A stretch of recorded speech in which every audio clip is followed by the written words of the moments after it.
Yanzu kuma ga labaran nahiyar Afirka. Shugabannin ƙasashen Afirka ta Yamma masu amfani da kuɗaɗen bai ɗaya na Sefa sun yi wata ganawa domin samar da hanyoyin da za su taimaka musu wajen farfaɗo da tattalin arzikinsu.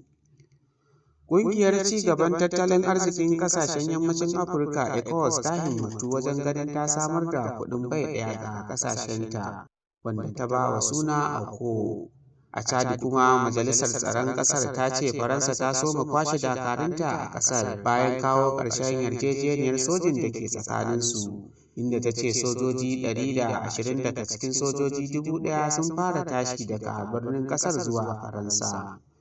Daga Libya kuma, ɓangarorin da ke hamayya da juna sun amince su samar da gwamnatin haɗaka ƙarƙashin kulawar Majalisar Ɗinkin Duniya, wadda za ta taimaka wajen kawo ƙarshen rikicin siyasar da ya ci ya cinyewa a ƙasar.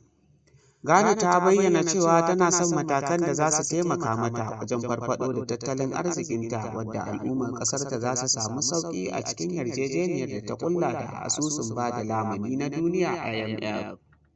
Wani rahoto na Shirin Samar da Abinci (WFP) na Majalisar Ɗinkin Duniya ya fitar ya ce akwai sama da mutum miliyan 40 a sassan yammaci da tsakiyar Afirka da ke fama da matsananciyar yunwa, duk da kuwa ana lokaci na kakar abinci. Labaran kenan.